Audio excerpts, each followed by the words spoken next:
నమస్కారం city cable CPC news కి స్వాగతం. ముందుగా ముఖ్యాంశాలు. సంపద సృష్టి కేంద్రాల నిర్వహణ సక్రమంగా లేని కారణంగా నిరుపయోగం. మీడియాతో కాంగ్రెస్ పార్టీ సీనియర్ నాయకుడు నర్రెడ్డి తులసిరెడ్డి వెల్లడి.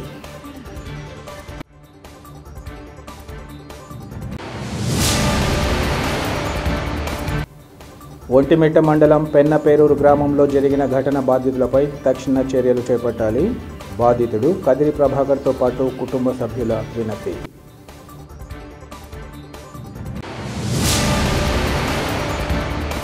సంపద సృష్టి కేంద్రాల నిర్వహణ సక్రమంగా లేని కారణంగా నిరుపయోగ కేంద్రాలుగా మారాయని కాంగ్రెస్ పార్టీ సీనియర్ నాయకుడు నర్రెడ్డి తులసిరెడ్డి తెలిపారు.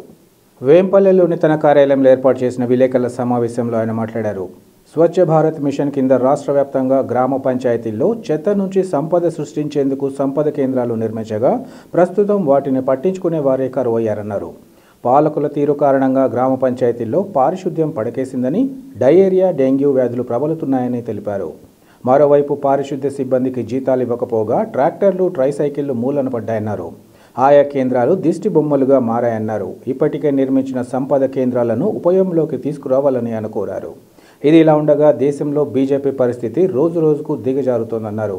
వివిధ రాష్ట్రాల్లోని 13 అసెంబ్లీ స్థానాలకు ఇటీవల జరిగిన ఉప ఎన్నికల్లో బీజేపీ చావుదెబ్బతిందన్నారు. దేశంలో మారుతున్న రాజకీయ పవనాలకు ఇది సంకేతమన్నారు. ఈ ఏడాది చివరిలో జరగబోయే మహారాష్ట్ర, జార్ఖండ్, హర్యానా, జమ్మూ కాశ్మీర్ అసెంబ్లీ ఎన్నికల్లో ఈ ఫలితాలే పునరావృతం అవుతాయన్నారు. ఈ 4 రాష్ట్రాల ఎన్నికల తర్వాత మోదీ ప్రభుత్వం కూలిపోవడం తథ్యమన్నారు. రాష్ట్రంలో కాంగ్రెస్ పార్టీ నిర్మాణాత్మక ప్రతిపక్ష పాత్ర పోషించి వచ్చే ఎన్నికల్లో అధికారంలోకి వచ్చేందుకు కృషి చేస్తుందని ఆయన వివరించారు. రాష్ట్ర వ్యాప్తంగా గ్రామ పంచాయతీలలో సంపద కేంద్రాలు దరిద్ర కేంద్రాలుగా తయారైనాయి. చెత్త నుండి సంపదను సృష్టించాలి అనే లక్ష్యంతో స్వచ్ఛ భారత్ మిషన్ కింద ఈ సంపద కేంద్రాలు నిర్మించడమైంది. ప్రస్తుతం మనం కడప జిల్లా పులివెందుల అసెంబ్లీ నియోజకవర్గం వేంపల్లె గ్రామ పంచాయతీ సంపద కేంద్రం కాడ ఉన్నాం. ఈ సంపద కేంద్రాన్ని 2018లో ఆనాటి ముఖ్యమంత్రి చంద్రబాబు నాయుడు గారు ప్రారంభించారు. ఉపాధి హామీ పథకం నిధులు, 14th ఫైనాన్స్ కమిషన్ నిధుల కింద 10 లక్షల రూపాయలు ఖర్చు చేసి ఈ సంపద కేంద్రాన్ని నిర్మించడం జరిగింది. దీని నిర్వహణ కోసం 2 ట్రాక్టర్లు, 32 ట్రైసైకిల్స్, 32 మంది గ్రీన్ అంబాసిడర్స్, 12 మంది ఫెసిలిటేటర్స్, 1 వాచ్మెన్ శాంక్షన్ చేయడం జరిగింది. నిర్వహణ లేని కారణంగా ఈ సంపద కేంద్రం నిరుపయోగంగా పడి ఉంది. ఇది వేంపల్లె గ్రామ పంచాయతీనే కాదు, కడప జిల్లా వ్యాప్తంగా, రాష్ట్ర వ్యాప్తంగా సంపద కేంద్రాల పరిస్థితి ఇలా ఉంది. గ్రామ పంచాయతీ నుండి చెత్త సేకరించి దాన్ని తడి చెత్త, పొడి చెత్తగా విభజించి దాని నుండి సంపదను సృష్టించి పంచాయతీలకు ఆర్థికంగా బలోపేతం చేయాలనేది లక్ష్యం. కానీ అటు సంపద సృష్టించబడలేదు, గ్రామ పంచాయతీలో చెత్త సేకరించబడలేదు. మొత్తం గ్రామ పంచాయతీల్లో పారిశుద్ధ్యం పడకేసింది, డయేరియా విజృంభిస్తూ ఉంది, డెంగ్యూ కేసులు ఎక్కువైతున్నాయి. కాబట్టి అటు పారిశుద్ధ్యము లేదు, ఏమైనా సంపద సృష్టించారంటే ఇది లేదు. ముఖ్యమంత్రి చంద్రబాబు నాయుడు గారు పదే చెప్తున్నారు, మేము అధికారంలోకి వస్తే సంపద సృష్టించి దాన్ని ప్రజలకు పంచుతామని చెప్పేసి ఆయన పదే చెప్తున్నాడు. కొత్తగా సంపద సృష్టించే దేవుడు ఎరుగు. ముందు ఆల్రెడీ నిర్మాణంలో ఉన్న ఆ సంపద కేంద్రాలను అవి పనికి వచ్చే విధంగా, అవి ఉపయోగపడే విధంగా చేయాలని కాంగ్రెస్ పార్టీ రాష్ట్ర ప్రభుత్వాన్ని డిమాండ్ చేస్తూ ఉంది. నిన్న ఉప ఎన్నికల ఫలితాలు రావడం జరిగింది. 7 రాష్ట్రాలు, పశ్చిమ బెంగాల్, బీహార్, ఉత్తరాంచల్, హిమాచల్ ప్రదేశ్, పంజాబ్, తమిళనాడు, మధ్యప్రదేశ్, 7 రాష్ట్రాల్లో 13 అసెంబ్లీ స్థానాలకు ఉప ఎన్నిక జరిగినాయి. బీజేపీ చావుదెబ్బ తినింది. 13 అసెంబ్లీ స్థానాలకు గాను బీజేపీ కేవలం 2 గెలిచింది. ఇండియా కూటమి 10 స్థానాల్లో గెలిచింది, 1 ఇండిపెండెంట్. అంటే దీన్ని బట్టి దేశంలో రాజకీయ వాతావరణంలో మార్పు వచ్చినట్టు స్పష్టంగా కనపడతా ఉంది. ఇండియా కూటమికి అనుకూలంగా, బీజేపీకి ఎన్డీఏకు ప్రతికూలంగా రాజకీయ పవనాలు వీస్తున్నట్టుగా స్పష్టంగా తెలుస్తూ ఉంది. ఈ పవనాలు ఇలాగే కొనసాగుతాయి. ఈ సంవత్సరం చివరిలో 4 రాష్ట్రాలకు అసెంబ్లీ ఎన్నికలు జరగబోతున్నాయి. మహారాష్ట్ర, జార్ఖండ్, తర్వాత హర్యానా, జమ్మూ అండ్ కాశ్మీర్. ఈ 4 రాష్ట్రాల ఫలితాలు కూడా ఇండియా కూటమికి అనుకూలంగా, బీజేపీకి ఎన్డీఏకు వ్యతిరేకంగా రాబోతున్నాయి. ఆ ఎన్నికల తర్వాత కేంద్రంలో నరేంద్ర మోడీ ప్రభుత్వం పతనం కాక తప్పదు. మన రాష్ట్రానికి సంబంధించి రాష్ట్రంలో ప్రతిపక్ష పార్టీలు కాంగ్రెస్, వామపక్షాలు. ఎన్డీఏనేమో టీడీపీ, బీజేపీ, జనసేన, అది అధికార పక్షం. జగన్ పార్టీ ఇది బీజేపీకి తోక పార్టీ. మన లోక్సభ స్పీకర్ ఎన్నికల సందర్భంగా బీజేపీ అభ్యర్థికి జగన్ పార్టీ సపోర్ట్ చేయడం జరిగింది. అంటే ఇద్దరి పిల్లల ముద్దుల పోలీసుగా బీజేపీ నాటకం ఆడుతుంది, అటు టీడీపీ జనసేనతో, ఇటు వైకాపా పార్టీతో. కాబట్టి రాష్ట్రంలో వైకాపా పార్టీ ఇది ప్రతిపక్ష పార్టీ కాదు, ఇది కూడా అధికార పార్టీలో పార్ట్ అండ్ పార్సల్.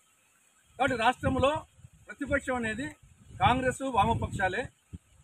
కాబట్టి ఈ 5 ఏళ్లలో కాంగ్రెస్ పార్టీ ప్రతిపక్ష పార్టీ పాత్ర పోషించి వచ్చే ఎన్నికల్లో అధికారంలోకి వచ్చేదానికి కాంగ్రెస్ పార్టీ కార్యాచరణ ప్రణాళికను రూపొందిస్తూ ఉంది. ప్రజలకు అత్యుత్తమ వైద్య సేవలు అందించాలని భావిస్తూ ఏర్పాటు చేసిన ఉచిత మెగా వైద్య శిబిరాన్ని రోగులు సద్వినియోగం చేసుకోవాలని కడప నగరానికి చెందిన రామాస్ శ్రీకర్ హాస్పిటల్ వైద్య నిపుణులు డాక్టర్ రామాంజుల్ రెడ్డి తెలిపారు.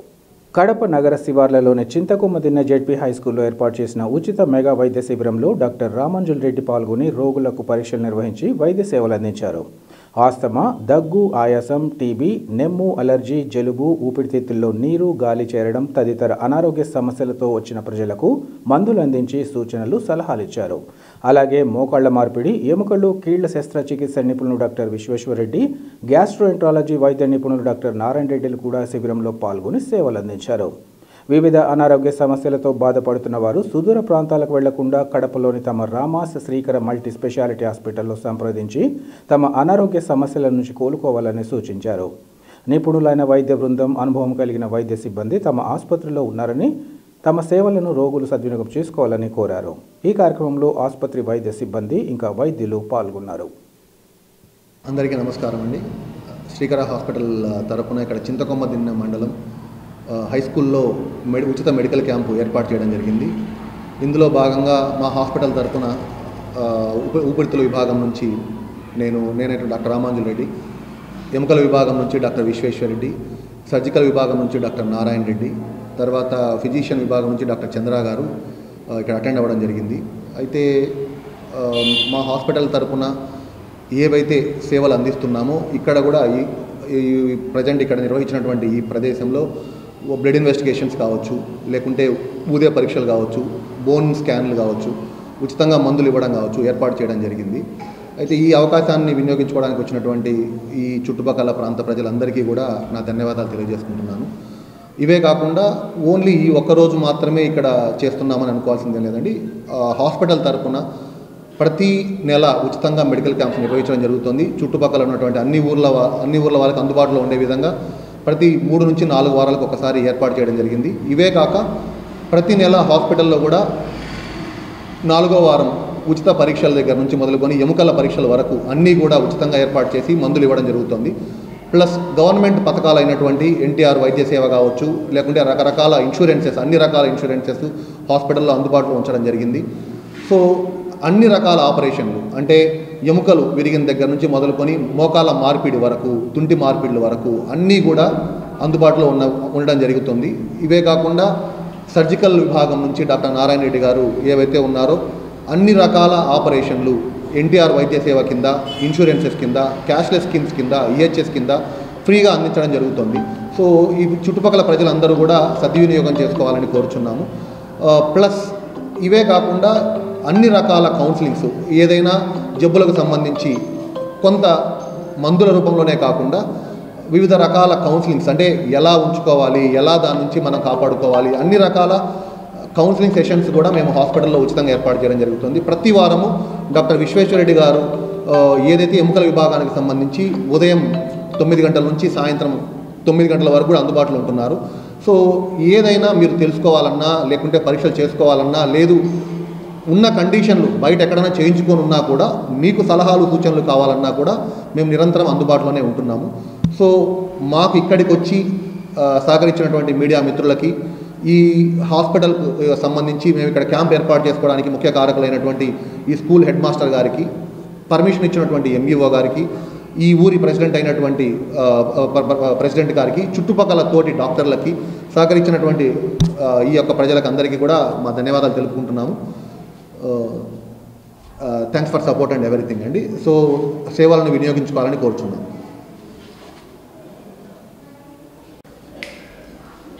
అందరికీ నమస్కారం అండి. నేను డాక్టర్ విశ్వేశ్వరరెడ్డి. నేను రామశ్రీకర్ హాస్పిటల్లో ఆర్థో విభాగం నందు ఉన్నాను.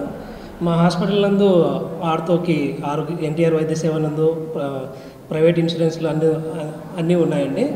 మా విరిగిన ఎముకలకి ఫ్రాక్చర్ ఆపరేషన్లు మరియు మోకాళ్ళ మార్పిడి అన్నీ ఆరోగ్యశ్రీ కింద మరియు ఇన్సూరెన్స్లు ఫ్రీగా చేస్తున్నాము. ఫిజియోథెరపీ కూడా చాలా బాగుంటుంది మా హాస్పిటల్లో. మోకాళ్ళ మార్పిడి చేసిన మరుసటి రోజే నడిపించడము, తర్వాత 2వ రోజు 3వ రోజుకి ఇంటికి పంపించేస్తున్నామండి. ప్రజలందరూ ఇది గమనించి సద్వినియోగపరచుకుంటారని ఒంటిమిట్ట మండలం పెన్నపేరూరు గ్రామంలో కదిరి ప్రభాకర్ అనే వ్యక్తిపై దాడి చేసిన వారిపై తక్షణ చర్యలు చేపట్టాలని బాధితుడితో పాటు ఆయన కుటుంబ సభ్యులు కోరుతున్నారు. కడప రిమ్స్లో చికిత్స పొందుతున్న బాధితుడు కదిరి ప్రసాద్ కుటుంబ సభ్యులతో మీడియాతో మాట్లాడారు. ఎస్సీ మాల కులానికి చెందిన కదిరి ప్రభాకర్ ఈ నెల 12వ తేదీ సాయంత్రం 7 గంటల ప్రాంతంలో పక్క ఊర్లో తన బంధువు చనిపోగా అంత్యక్రియలకు వెళ్లి వస్తూ అస్వస్థతకు గురయ్యారన్నారు. దీంతో పెన్నపేరూరులోని చిన్నప్పగారి గజ్జెల వెంకట సుబ్బారెడ్డి, లక్ష్మీనారాయణ రెడ్డి ఇళ్ల ఎదురుగా గల అరుగుపై పడుకోగా ఎదురుగా ఉండే కిరాణా షాప్ చిన్నప్పగారి గజ్జెల వెంకట సుబ్బారెడ్డి కర్ర తీసుకుని దాడి చేసి కర్రతో కొట్టడమే కాకుండా కాగుతున్న వేడివేడి నూనె అతనిపై పోసి గాయపరిచారన్నారు. దీంతో రిమ్స్ హాస్పిటల్కు తరలించగా సీరియస్గా ఉందని ఇప్పుడే ఏమి చెప్పలేమని వైద్యులు తెలియజేశారన్నారు. ఒక ఎస్సీ సామాజిక వర్గానికి చెందిన వ్యక్తిపై ఇలా దాడి చేయడం పట్ల తీవ్ర ఆగ్రహం వ్యక్తం చేశారు. గాయపడిన వారిని వెంటనే అరెస్ట్ చేసి శిక్ష పడేలా చేయాలని, బాధితుడు త్వరగా కోలుకునేలా చూడాలని వారు డిమాండ్ చేశారు.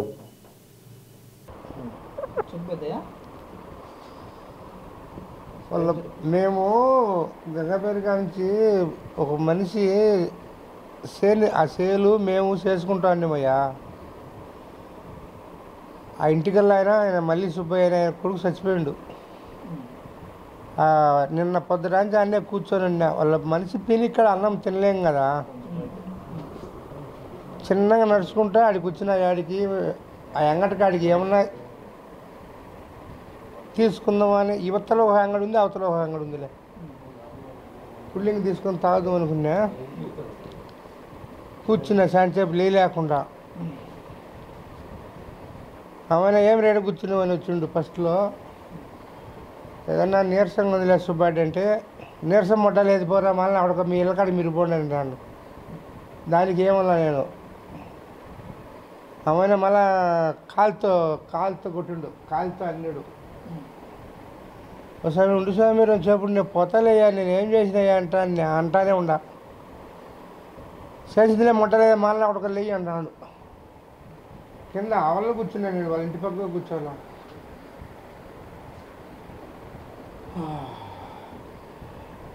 ఆయన కట్టితో కొట్టిందా గ్యాప్ ఉంది. మళ్ళా ఏందో తెచ్చి నన్ను చల్లిండు. అప్పుడే నేను పడిపోయింది. ఆటోలో వేసుకొచ్చి సుబ్బారెడ్డి ఏం లేవుయా, ఏం లేవు. ఏందో మరి నాకు ఆయన కర్మ. మాల కొడుకులు అంటారు మాలోళ్ళకి, మాలోళ్ళు అంటే వాళ్ళకి పట్టదియా.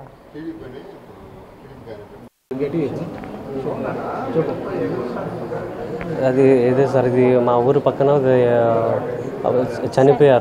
చనిపోతే మా బంధువులే. గంగపేరూరులో మా ఊరు పెన్నపేరూరు. మా గంగపేరూరులో మాకు బంధువులు ఉన్నారు. బంధువులు వాళ్ళకి చనిపోయి ఉంటే వాళ్ళ శవం కాడికి వెళ్ళాము. అప్పుడు కొంచెం మద్యం తీసుకున్నాడు. తీసుకున్నాక కొంచెం టైర్డ్ అయిపోయేదానికి మా ఊరికి తప్పటరపల్లికి వచ్చినాక కొంచెం టైర్డ్గా ఉండి అరుగు పైన కూర్చున్నాడు, పడుకుంటే కొంచెం మధ్యలో పడుకున్నాడు. కాపాలంటూ గజ్జల వెంకట సుబ్బారెడ్డి అనే అతను మా నాన్న మీదకి కొట్టాడు, కట్టతో కొట్టాడు. మళ్ళీ తర్వాత నూనె పోసాడు, అది మీ మాల నా కొడుకులు ఏం పని రాయడగా అని కట్టతో కొట్టి నూనె పోసాడు. మళ్ళీ ఇదంతా ఇష్యూ పోతానే పిలుచుకొని వచ్చిన ఇంటికి, పోతానే పిలుచుకొని వచ్చిన ఇంటికి పిలుచుకొని వచ్చానే ఏం చూడలే, నేను చేయి చూస్తానే ఒళ్ళు కాలింది.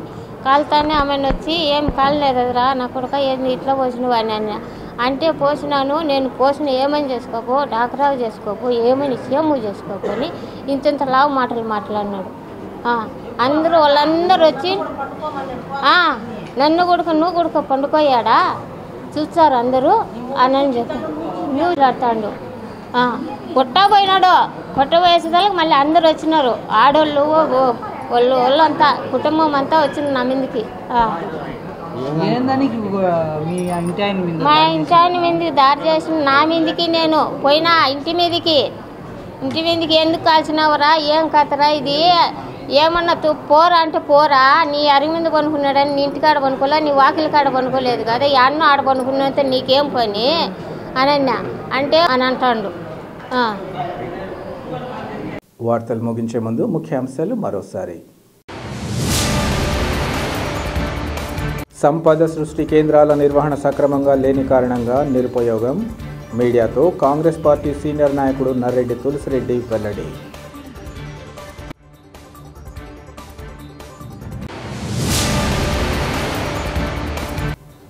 ఒంటిమిట్ట మండలం పెన్నపేరూరు గ్రామంలో జరిగిన ఘటన బాధితులపై తక్షణ చర్యలు చేపట్టాలి, బాధితుడు కదిరి ప్రభాకర్తో పాటు కుటుంబ సభ్యుల వినతి.